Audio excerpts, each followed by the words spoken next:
के जब मर्जी घर में घुस जाता है। मैं घरों में काम करती हूँ और एक छोटे से प्राइवेट स्कूल में जॉब करती हूँ। ये मेरी छोटी सी बेटी है, 1.5 साल की थी। हम दोनों माँ बेटी इस घर में रहते हैं। लाइट भी हमारी कटा पड़ा है। कहता कि मेरे हस्बैंड के गुजरने के बाद उसका कुछ भी हक नहीं है, तू ब्याह के नहीं आई, तू भाग के आई है। नमस्कार, आप देख रहे हैं दिल्ली क्राइम मोर्चा और मैं आपके साथ हूं खुशी शर्मा। और इस वक्त हम मौजूद हैं दिल्ली के शहादरा में। आज यहां पर एक ऐसी वारदात सामने आई है जिस वारदात को सुनकर आप हैरान हो जाएंगे और आपको भी ऐसी चीज़ों से सावधान रहना चाहिए।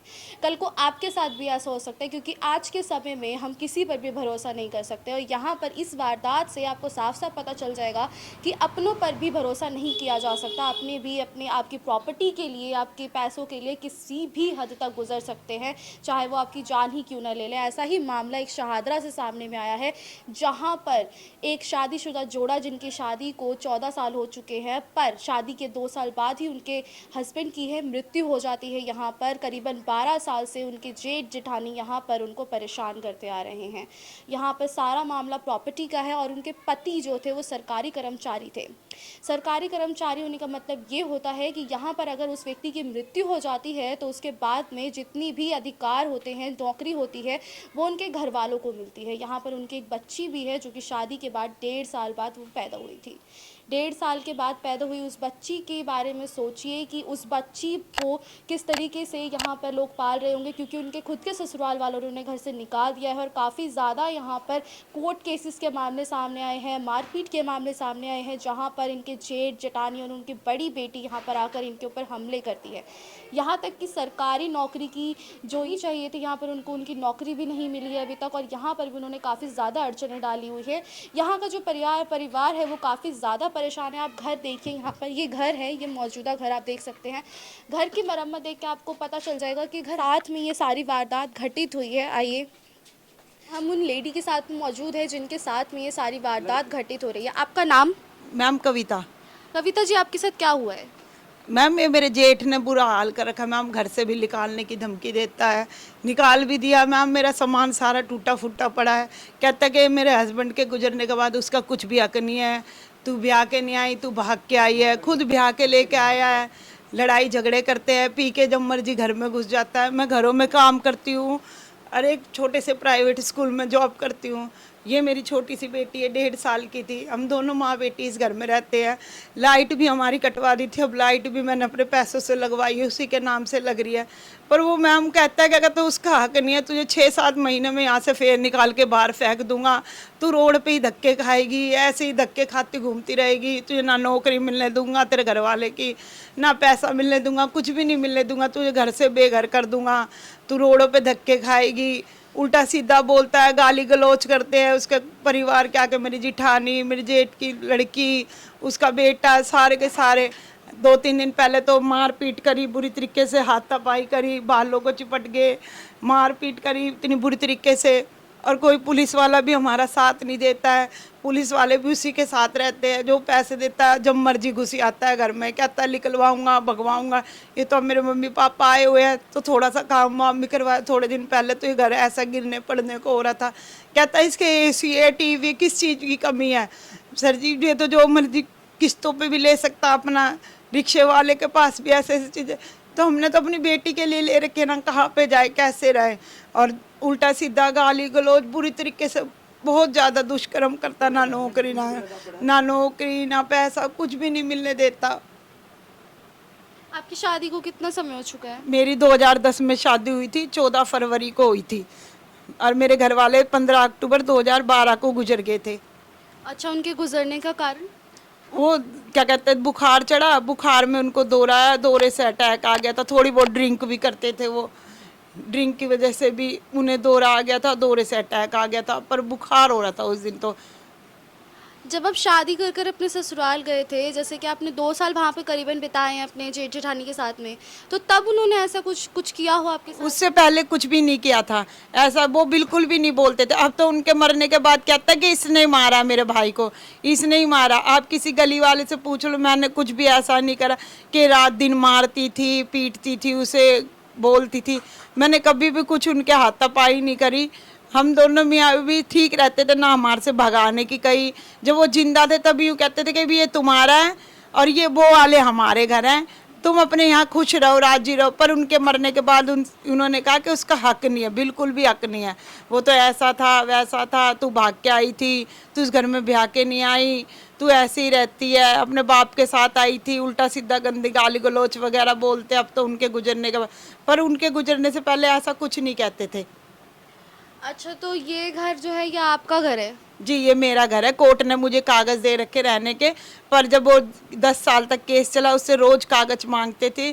जब भी तारीख लगती थी उसने एक बारी भी कागज नहीं दिखाया। अब कहता मेरे पास इस घर की पक्की रजिस्ट्री है, पर हमारी इधर मोहल्ले में, हमारे इधर किसी की भी रजिस्ट्री पक्की नहीं है। पावर टोनी तो अब बनवाने भी लग गए, वो भी लाइट की वजह से, पर रजिस्ट्री किसी के पास नहीं। कहता मेरे पास पक्की रजिस्ट्री है। जब जज ने मांगे उससे कागज, उसने 10-8 साल तक केस में कोई भी कागज नहीं दिखाया। तब जज ने उसने कहा कि भी जो रह रहा वो वहीं रहेगी, कोई नहीं उसे निकाल सकता। उसे मना कर दी देने से। ये वाला घर भी उसी का, ये वाला कमरा पता नहीं किससे खरीदा था। अब कहता कि इसमें से रास्ता भी लेके रहूँगा। मैं अपने घर में से कैसे रास्ता दे दूँगी? मेरी छोटी सी बेटी है, जब मर्जी हो तो ऑन द स्पॉट घर में घुस जाता है, मारपीट, गाली गलौज, गंदी संदी, उल्टा सीधा बोलता हमारे साथ। तो आपने पुलिस को, जितनी भी आपके साथ वारदात हो रही है, जैसे वो दारू पीकर घर के अंदर घुस जाते हैं, मारपीट करते हैं, आपकी छोटी बच्ची, तो आपने पुलिस को इन सब के बारे में नहीं बताया था? मैंने बताया मैम, पर हमारी कोई पुलिस वाला भी नहीं सुनता, पर हमें ही डांट के चले जाते हैं। एक बार तो इसी बीच की बात है, बीच ये कन्हैया लाल स्वीट है बावरपुर रोड पे, वहाँ पे बीच में बगैर थाने के बीच में नहीं बुलाया हमें, मुझे वहाँ पे बुलाया, मुझे और मेरी बेटी को। और बुला के वो कन्हैया लाल SHO है कन्हैया लाल यादव, इतने बुरी तरीके से गंदी टोन में इतना गंदा बोल रहा, तेरा घर नहीं है, तू कैसे रह रही है, तेरी रेहड़ी पटरी लगवा दूंगा, घर खाली कर दे, कब्जा करके बैठी है, बता रहा हूँ तुझे, यहाँ से निकल जाइए, ये है वो, तेरा सामान फिकवा दूंगा। ये SHO का नाम? कन्हैया लाल यादव। कौन सा पुलिस स्टेशन पास? शाहदरा। अच्छा, तो मतलब उन्होंने आपको धमकी दी? जी। पुलिस स्टेशन में नहीं बुलाया? पुलिस स्टेशन में नहीं बुलाया, बीच रोड पे बुला के बुरी तरीके से, जैसे पता नहीं मैंने कितना बड़ा किसी का मर्डर कर रखा है या क्राइम कर रखी है, चोरी चकारी कर रखी है, पूरा रोड चलता हुआ ऐसे देखने लग रहा और इतने बुरी तरीके से बोलने लग रहा, उल्टा सीधा, तुझे निकलवा दूंगा, तेरे डंडे मरवाऊंगा, तेरे रैपटे मारूंगा, तेरे ऐसे करूंगा, बुरी तरीके से गंदी गंदी टोन में बोलने लग गया। और 6-7 पुलिस वाले ऐसे घेर के खड़े, जब पता नहीं कितना बड़ा मैंने वो कर रखा है क्राइम। तो SHO और बाकी की पुलिस वालों ने जिस तरीके से आपसे वहाँ पे बीच सड़क पे बर्ताव किया, तो आपने कोर्ट में इस बारे में नहीं बताया? मैम, वो मेरे इस घर का केस तो ख़त्म हो गया ना। अब मेरे हस्बैंड की कल 18 अप्रैल को नौकरी की तारीख है, उसमें भी कहता है कि मैं वहाँ जाके, मेरा जेठ, तुझे 1 रुपया भी नहीं मिलने दूंगा, तुझे कुछ भी नहीं करने दूंगा। पर मैं मुझसे कोर्ट में अब ये केस ख़त्म हो गया, तो मैं केस डालूंगी तो मेरे से कागज मांगेंगे, जो कागज मेरे पास नहीं। पर मुझे कोर्ट ने कागज, इस घर के कागज मेरे पास, मैं ससुर के घर में ब्याह के आई, मैं ससुर के घर में ही रह रही हूँ, मैं उसकी ना, मैं उसकी प्रॉपर्टी में हक मांग रही, ना मैं उससे कुछ कह रही, जो मुझे जज ने दे रखा, मैं अपने घर में ही रह रही हूँ। इस घर के कागज नहीं है आपके पास? मेरे पास मैम, उसके पास भी नहीं है, जेठ के पास भी नहीं है, मेरे पास भी नहीं है। जब भी तो जज ने मुझे रहने के लिए दिया कि भी जो रह रही है वो रहेगी यहीं पे। अच्छा, तो मतलब आपने जज से इस चीज़ के लिए अपील नहीं करी कि वो इस घर के कागज बनवा कर आपके नाम पे दें आपको? मैम बोला था तो उन्होंने कहा था कि नहीं, यही आपके कागज है, पक्के प्रूफ है, आपको कोई नहीं इस घर से निकाल सकता, अब आप बेचिंता इसी घर में रहोगी। तो आप पुलिस को ये चीज़ कहिए ना कि कोर्ट ने जब ऑर्डर दे दिया है, तो हमारे जो जेठ जेठानी वो आकर हम पे ऐसे हमला करते हैं, उनका क्या हक बनता है ऐसे हमला करने का? दिखाया मैम कागज, तो वो एक कोई उसमें अच्छा पुलिस वाला भी था, तो फिर उसने कहा कि अब मैं इसका इतना वो करूँगा। पर उस दिन से अब तक तो कोई पुलिस वाला आया नहीं, दोबारा से एप्लीकेशन लिख के दे के आए, तो जब से तो खैर कोई पुलिस वाला आया नहीं है मैम हमारे घर पे। पर उन्होंने कहा है कि तुम रहो अपने घर में, ये तेरा घर है, तू अपने घर को बना, कुछ भी कर, बेचिंता रह, अब ये तेरे घर पे नहीं आएगा। तो फिर तो आपको डरने की ज़रूरत नहीं है मैम। अब तो उस दिन से तो खैर कोई वो नहीं है, पर मेरे मम्मी पापा जब से आए, जब से हमारे घर में इतना आप लेके आता है, पर वो पुलिस वालों के साथ आता है, मीडिया के साथ ऐसे वो वीडियो फिल्म बनाता हुआ आएगा कि मेरे साथ भी उल्टा सीधा काम कर।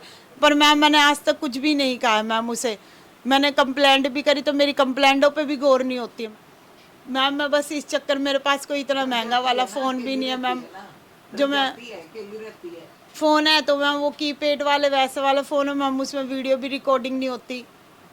आपके जेठ और जेठानी क्या करते हैं? मैम दोनों हस्बैंड वाइफ एजुकेशन डिपार्टमेंट में, जिठानी मेरी गांधी मेमोरियल स्कूल में जॉब करती है, गवर्नमेंट जॉब है। जेठ मेरा एजुकेशन डिपार्टमेंट में डीडी की गाड़ी चलाता, लाल बत्ती वाली, एम्बेसडर वाली, कहता मैं तो इतना बड़ा अधिकारी हूँ कि मैं तुझे लगने ही नहीं दूंगा। नाम क्या है दोनों का? जेठ का नाम सुभाष है और जिठानी का नाम उषा है। उसकी बेटी का नाम शिवानी और बेटे का नाम वो नितिन है। काल तो अच्छा, और एक बेटा उनका एक्सपायर भी हो गया। बेटे की बहू के साथ भी अत्याचार कर रखा, उसे भी घर से बाहर निकाल दिया कि उसका भी हक नहीं बताता। वो कहता है कि तुझे भी ऐसे ही बेघर कर दूंगा। वो भी आई थी अभी लड़ने के लिए, कहती है मैं कोर्ट में लेके जाऊंगी। ले जा, जब वो एक नहीं कर पाई तो तू क्या कर पाएगी मेरे अच्छा बारे में? उनके दोनों बेटों की शादी हो रखी है? एक बेटे की हुई थी। मतलब जो एक्सपायर हो गए थे? हाँ, वो शादीशुदा था, उसके भी बेटी हैगी अभी। एक बेटी है, उसे तो भी भगा उनकी- दिया। अच्छा उनको भी भगा उसे भी भगा दिया इन्होंने, बहू को भी।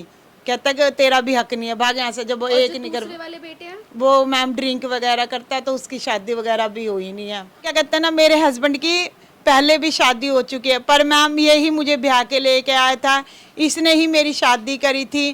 कहता है कि मैं नहीं गया था ब्याहने के लिए। और मैम देखो ये रही मेरी शादी की एल्बम, ये रहे मैम मेरे हस्बैंड। ये देखो मैम, ये मेरी नंदे हैं दो, शिमला चंडीगढ़ में रहती हैं। जेठानी? जिठानी दिखाती हूँ मैम,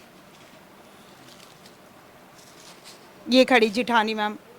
ये देखिए इनकी जेठानी जी, देखिए आप।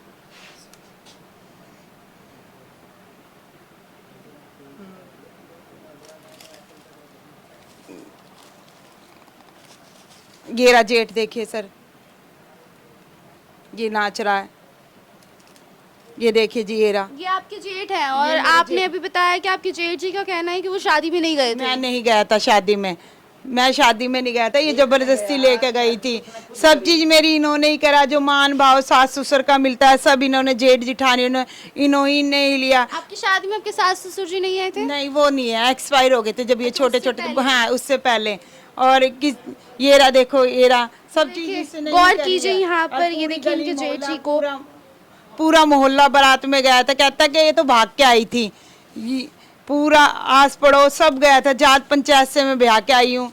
देखिए जी, ये देखो सर, ये पूरी एल्बम में आप देख सकते हैं कि पूरा परिवार शादी में मौजूद था और यहाँ पर झूठ बोला जा रहा है। मैं नहीं ब्याह के लेके आए तो भाग के आई है यहाँ पे। ये झूठी सीढ़ी झूठे सारे मेरे जो डॉक्यूमेंट। जी की मम्मी से बात करते हैं जिनको अभी हाल ही में चोट आई है लड़ाई झगड़े में। हाँ जी, मेरे चिपट गए, इसके चिपट रहे थे, मैं भाग के आया। मैं तो इसके सब बाप बेटा सब चिपटे हुए थे, घरवाली भी और वो क्या नाम आप भी, उसकी बेटी भी, उसका बेटा भी, सारे चिपटे हुए थे। हम तो भाग के आए, इतने इतने पब्लिक खड़ी हुई थी यहाँ। मैं तो जैसी भाग के बीच में बढ़ी, मैं भी पकड़ के खींच ली, मेरे ये लग गया हैं। फिर मेरे बाल वाल भी पाड़ लिए थे उन्होंने, जो इसके बाल पाड़ रहे थे उसकी बेटी ने, उसकी उसने बाइक ने मेरे भी चिपट गई। हाँ, फिर दुनिया पब्लिक कहने लगे भी इसको क्यों मार रहे हो, बुढ़िया को क्यों मार रहे हो। कह रहे ये भी इसकी बेटी के साथ मिली हुई है। अब मेरी बेटी को मार रहा है तो मैं देखूंगी क्या है? इतने साल हो गए जब शादी हुई मेरी बेटी की, और आदमी मरा तो 10 दिन पीछे कहता है मेरे साथ में रहा कर तू। मेरी बेटी ने मना कर दिया तो कोर्ट में बढ़ गया भाग के हैं। अब ये देख लो, उम्र देख लो कितने साल की है ये। इसके बेटी 1 साल में हो गई थी, ये आदमी था जब हैं। फिर इसने ये केस लगा दिया, तेरे को कुछ नहीं लेने दूंगा, जब तू मेरे साथ में नहीं रही ना तो तेरे को मैं कुछ भी नहीं लेने दूंगा। देख लो, अब माँ बाप कोई देखेगा भी अपनी बेटी के साथ ऐसे होते हुए हैं? कई दिन तो तेरा अंकल रहा, अब तो तेरा अंकल की तबीयत बहुत खराब रहने लगी, बहुत बुढ़ा रहता है। अब मेरे को तो वहाँ भी तो संभालना होता है। हम तो कभी कभी आते ही, दोनों माँ बेटी रहती हैं अकेली। सुबह ये तो लड़की को स्कूल ले जाती है, ये स्कूल मेरे घरों में काम करती है। जब तो अपना काम करती है, पूरे घर में डिमक लगा हुआ था उस दिन, वहाँ बुरी तरह सामान काट के ये फेंक। घर अभी मैं अपने इनकी दोबारा से मरम्मत कराई है। हाँ, पूरे घर की डिमक लगा पड़ा था। ये 2-3 कड़ियाँ बदलवाई हैं, ये सारे बल्ले बल्ले सारे बदलवाए हैं। इसने आके पैसे लगाए हमने। अब ऐसे तो माँ बेटी दोनों दब के मर जाती। अब तो हम यहाँ भी रहे वहाँ भी रहे। अब मेरे तो बुढ़ा आदमी है, मैंने उसको भी संभालना होता है, क्या करूँ बेटा। जैसे कि हमने पूरा मामला देखा यहाँ पर किस तरीके से जेठ जेठानी के द्वारा यहाँ पर ना ही उनको नौकरी करने दी जा रही है, ना ही उनकी नौकरी लेने दी जा रही है, और ना ही घर में रहने दिया जा रहा है। यहाँ पे 14 साल से उन्हें यहाँ पे परेशान किया जा रहा है, और यहाँ पे हाल ही में उन्होंने यहाँ पर आके मारपीट करी है उनके साथ में भी, और उनकी बुज़ुर्ग माता जी के साथ में भी काफ़ी ज़्यादा मारपीट करी है उनके पिता ने, उनकी माता ने, और साथ में उनकी बेटी ने, यानी इनके जेठ जेठानी और उनकी बेटी तीनों ने मिलकर यहाँ पर इनके ऊपर हमला किया है। और हमें इनके द्वारा ये भी पता चला कि इनके 2 बेटे थे, जिसमें से एक बड़े बेटे की मृत्यु के बाद उनकी वाइफ को भी घर से निकाल दिया गया था, और उनकी बेटी के साथ में भी उनको निकाल दिया गया। तो यहाँ पर उनका भी कोई अधिकार नहीं बताया जा रहा, यानी जो यहाँ पर जैसे यहाँ पर इनके साथ किया जा रहा था, सेम यहाँ पर उनके साथ में भी किया जा रहा है। यहाँ पर परिवार वालों से काफ़ी ज़्यादा दुखी हो चुके हैं ये लोग। प्रशासन किसी भी तरीके की मदद नहीं कर रही है, कोर्ट के ऑर्डर्स के बाद भी माना नहीं जा रहा है उनको। अगर आपके आसपास भैया आप खुद भी ऐसी किसी परिस्थिति से परेशान हैं तो स्क्रीन पर दिए गए नंबर पर ज़रूर संपर्क करें, हम बनेंगे आपकी आवाज़। ऐसे लोगों से सावधान रहिए, सतर्क रहिए। देखते रहिए दिल्ली क्राइम मोर्चा। कैमरामैन बलराम के साथ मैं आपके साथ खुशी शर्मा। धन्यवाद।